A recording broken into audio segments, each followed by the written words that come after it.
Hi, my name's Neil Byard. I've been engaged to Tootsie for the best part of 20 years now. Back in August, just out the blue really, and Tootsie went off to go shopping, and I got a shout from one of the neighbours. So I rushed out, and Tootsie was on her knees, and she looked up at me and she said, "I'm a nurse, I know what's happened, I've had a heart attack." And it didn't. She said I was very calm, but it didn't really sink in what happened at the time. Ambulance came along, they put her in the ambulance, and then another ambulance turned up, which scared me even more, but apparently it's sort of what they do. And I looked at the ambulance and it appeared to be rocking, and I thought, no, because it was quite windy that morning, I thought it's just the wind, so you can imagine what was going through my mind. Anyway, they seemed to be quite a while. They came out and they said what had happened. She'd actually arrested again in the ambulance. They said to me to go in the other ambulance, followed her off to hospital. This was about 3 o'clock in the afternoon when all that happened. About 9 or 10 in the evening, me and Kim were sat by the bed, and all of a sudden Tootsie, who'd been absolutely fantastic, next minute she's arrested, and it happened so quickly.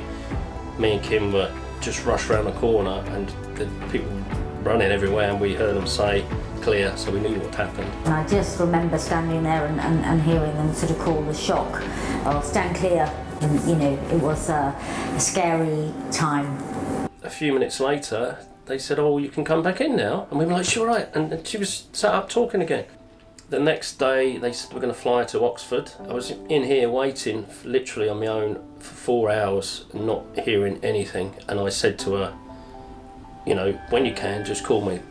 And then the phone went, and it was Tootsie's mobile, and I thought, well, it could be anyone. And she just said hello. I just burst into tears, and that was it. She decided there and then, you know, she knows how lucky she was to be in the right place twice, which is quite incredible. And that was a gift, and she was surrounded by amazing people. And yeah, she wasn't going to be back in that situation if there was anything that she could do about it. She's been writing down little ditties and stories. I think she's going to try and put something together to help people, but she's just been, you know, so positive about everything. Just to think the outlook that she's had on this has just blown us all away, and I think just the way that she's tackled it herself, mentally and physically, she deserves it for that reason, and just the example that she set other people. And to turn her life around like she has is brilliant. And to get herself back into work, she's not slack, she wants to come back to work, prove herself. She's also looking at ways to pay back the care that she's been given, you know, and she's always looking into things like that. She's just been inspirational really, and she wants to do now is to write these little messages and things to help people. She's toying with the idea of writing a book and saying, you know, that what she's been through, and being a nurse, she can describe everything. Shows what character she is. I just say, Tots, I think you're absolutely amazing. I'm so privileged and proud to be your friend. Well done. I just want to say we all love you lots, and you've done so well to get as far as you have. Well done. Hi Toots, fantastic news.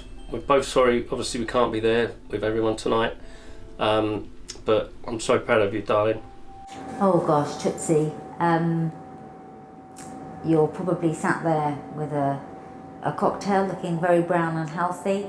I couldn't and I can't imagine how life would be if we had lost you that night, and I give thanks every day that we didn't, and I cherish every moment as we've always done, and I love you and you deserve it. God bless.